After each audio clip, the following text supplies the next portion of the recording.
Bonjour à toutes et à tous, chers amis et chers abonnés. Je suis très heureux de vous retrouver pour une nouvelle vidéo à 15 jours de Noël et on va dire de la fin de l'année maintenant, où on va évoquer avec vous le souvenir d'un film, on va dire un petit film tranquille à regarder en famille parce que je sais que à cette approche de cette fin d'année, on n'a pas forcément envie de se regarder des films un petit peu trop sérieux et on se dit tiens, on a envie de rester avec les enfants, on a des petits neveux à la maison, on se dit tiens, qu'est-ce qu'on va pouvoir se voir un film. Eh bien à l'approche des fêtes de Noël, pour rester en famille avec vos enfants, je vous ai sélectionné ce petit film à revoir, Fanfan, La Tulipe, un grand classique, mais pas le classique de 1952 comme on va pouvoir en parler tout à l'heure, mais celui de 2003, enfin son remake, réalisé par Gérard Krawczyk en 2003 et qui fête ses 20 ans. Et je me suis dit, tiens, à quelques, on va dire, la semaine, excusez-moi, à quelques semaines où on parle un petit peu des Trois Mousquetaires, la seconde partie des Trois Mousquetaires, My Lady, que je n'ai pas encore à ce jour vu au cinéma, mais que je vais pas tarder d'y aller, je me suis dit, tiens, pourquoi pas revoir un genre, ce film Cap et d'épée, et revoir ce film que j'avais encore dans ma vidéothèque. Voilà.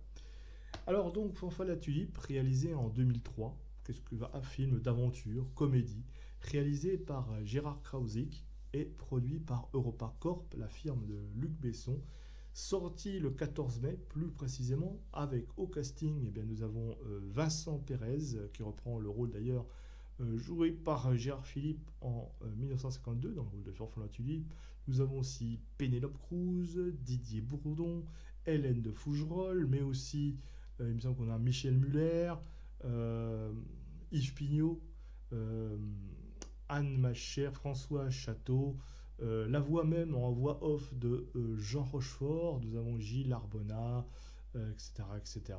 Bref, je ne vais pas citer tout le casting, mais un casting très très intéressant, même aussi des cascades exécutées par Mario Lorachi. Bref, c'est un très bon cru pour un film qui parle, eh bien tout simplement, ça reprend l'aventure de Fanfan la Tulipe, ce jeune aventurier, intrépide, dragueur, courageux, qui, parce qu'il refusait de s'engager maritalement, s'engage dans l'armée du roi Louis XV, encouragé par la belle Adeline, la fille d'un sergent recruteur.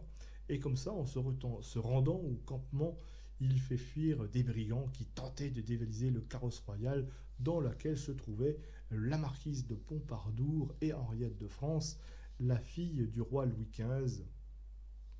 Au passage, je ne sais pas si c'est vrai, on parlera des incohérences, mais bon, peu importe.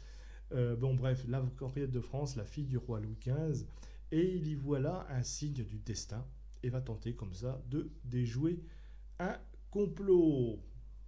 Alors, Fanfan la Tulipe, c'est un personnage populaire qui n'a jamais existé, sauf peut-être dans les chansons de rue. Au XVIIIe siècle, d'ailleurs, c'est un personnage récurrent, comme ça, que tous des chansonniers de rue chantaient, les aventures imaginaires d'un certain Fanfan la Tulipe, avant d'être porté comme ça, de traverser un petit peu tout le 19e, etc., et d'être porté au cinéma pour la première fois en 1907 par Alice Guy, qui est la première réalisatrice française de cinéma, et puis après, en 1925, par René Leprince, et bien sûr, sans oublier la version de 1952 de Christian Jacques avec Gérard Philippe. Et c'est d'ailleurs cette dernière version que tout le monde connaît, qui était la plus connue, et que justement, ils en ont fait un remake avec ce film. Alors, après l'adaptation, la version 52, il faut savoir qu'il y a eu de nombreuses adaptations en bande dessinée, notamment, principalement dans les Pif Gadgets. Ah oui, dans les Pif Gadgets, ceux qui ont été abonnés ou qui ont fait des années 80 doivent se rappeler certainement de ces BD. Oui, il y a eu des grandes BD, il y a eu Raon, il y a eu tout ça, il y a eu Doc Justice, et il y avait aussi les BD de Fanfan la Tulipe. Donc vous voyez, c'est un personnage quand même qui est très populaire Et ce film, donc, que nous avons ici, est un remake. Alors, on ne s'en cache pas, hein, c'est le remake de 1952, mais qui ne prétend rien enlever à l'œuvre originale. Au contraire, l'adapter, on va dire, sur un ton beaucoup plus moderne. Et cela fonctionne. Franchement, moi, voilà, ça a fonctionné. Enfin, ça fonctionne sur moi. Je ne sais pas si ça fonctionne sur vous. Vous me direz en commentaire. Pour moi, je trouve que Vincent Pérez, d'ailleurs, qui est un acteur que j'adore beaucoup, un comédien de théâtre que j'apprécie énormément, on sent que là, il s'amuse dans ce film à suivre les traces laissées par Jacques Philippe. On trouve dans ce film une verve, j'ai envie de dire, une verve bien française, bien gauloise, de l'humour, de l'amour aussi, des gags, de l'action, des scènes de combat, d'ailleurs très bien réalisées. Hein. C'est pas comme le premier volume des Trois Mousquetaires, on avait la gerbe dans les scènes de combat. Là, non, on a des plans fixes sur des plans larges, sur des scènes sur des duels, des cascades équestres qui sont réalisées d'ailleurs par Mario Lourachi. Et le tout dans une mise en scène assez pointue, avec des plans larges qui permettent de bien suivre l'action, sans coupe brute, c'est fluide. Le tournage de ce film a quand même duré 85 jours, réparti sur 5 mois. Alors, principalement dans le sud de la France, je crois que c'est autour de Rodez, et ils sont allés tourner aussi près d'Angers, avec une intention très particulière sur les costumes, puisqu'on a quand même 600 costumes qui ont été nécessaires pour habiller les acteurs et les figurants. Et on les doit notamment à un certain Olivier Berriot, qui avait travaillé entre autres, avant ce film-là, sur Le Roi Danse, magnifique, et Le Libertin, dont j'en avais d'ailleurs parlé sur ma chaîne. Alors c'est donc un film qui, au final, se permet de mélanger plusieurs genres, c'est-à-dire que un film d'ailleurs que l'on ne saurait pas regarder voilà, avec sérieux, quoi. Et d'ailleurs, ce film ne se prend pas au sérieux. C'est un divertissement d'action, tout public, populaire, oui, mais dans le bon sens du terme, et qui renoue avec le genre cap et épée d'autrefois, euh, celle de la grande époque dans les années 50, et où souffle un peu également l'esprit des BD que l'on pouvait lire dans notre enfance. Alors, oui, moi j'apprécie ce film. Franchement, j'apprécie ce film. C'est pas un film historique, bien qu'il se passe, on parle de la guerre de 7 ans, on parle de choses comme ça. Donc voilà, il présente un roi Louis XV par Didier Bourdon qui compte un roi Louis XV qui est plutôt burlesque, pourquoi pas, hein, avec ce côté un petit peu précieux, un peu qu'on lui connaît, un précieux atelier qu'on lui connaît, qui sait très bien en jouer. On parle d'une fille du roi qui s'appellerait Henriette, bon, qui, comme je vous dis, n'a pas forcément existé, en plus qui est polonaise, alors que c'est... Voilà, mais pourquoi pas, c'est, ça fait partie d'un délire, c'est une sorte, si vous voulez, c'est une sorte de Camelot qui se passerait au XVIIIe siècle, avec parfois des petites références d'ailleurs subtiles un petit peu à l'histoire, ça c'est très intéressant. Euh, donc on sent qu'ils ont un peu étudié leur sujet, puisqu'on parle de la guerre de 7 ans, et on va faire des références comme ça, des références un petit peu au 19e siècle, ou aux mœurs aussi de Louis XV, hein, qui aimait beaucoup le chocolat, qui aimait aussi le café, qui faisait son café lui-même. Il y a plein de choses comme ça. Si on sait l'écouter, il y a des petites choses qui ressortent du film et qui montrent qu'ils connaissent la période. Et puis la reconstitution des costumes, des drapeaux, la mise dans le contexte un petit peu, on sent que quand même ils ont fait un film où chaque détail est bien senti, et même ils se permettent un peu le luxe de parodier le XVIIIe siècle quelque part. Donc de ce point de vue-là, il y a aussi une double lecture à avoir, mais ça reste un pur divertissement avec pardon, pardon, pur de l'aventure, du divertissement tel qu'on pouvait en voir, hein, quand vous regardiez les BD, etc. Et c'est vrai qu'il y a un esprit comme ça qui est très très BD.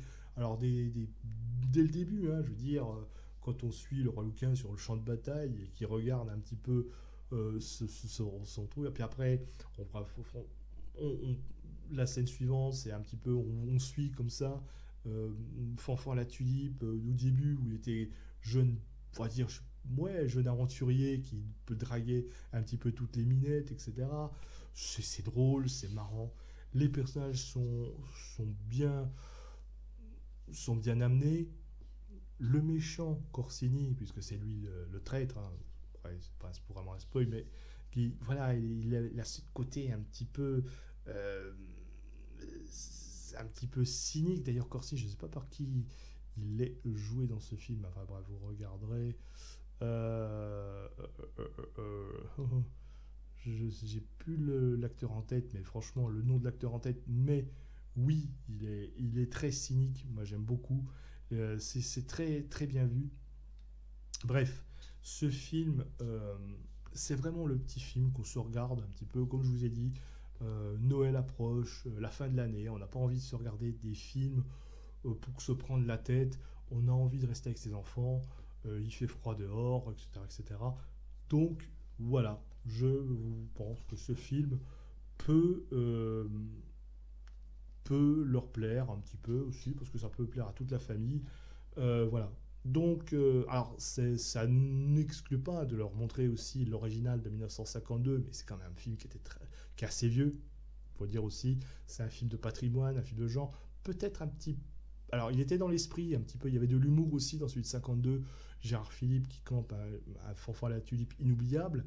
Mais peut-être que ça se prenait un petit peu trop au sérieux. Celui-là, on peut juger qu'il ne se prend pas assez au sérieux, mais c'est pas le but. C'est de rendre hommage au film de 52. Et franchement, sur ce point de vue-là, c'est assez réussi.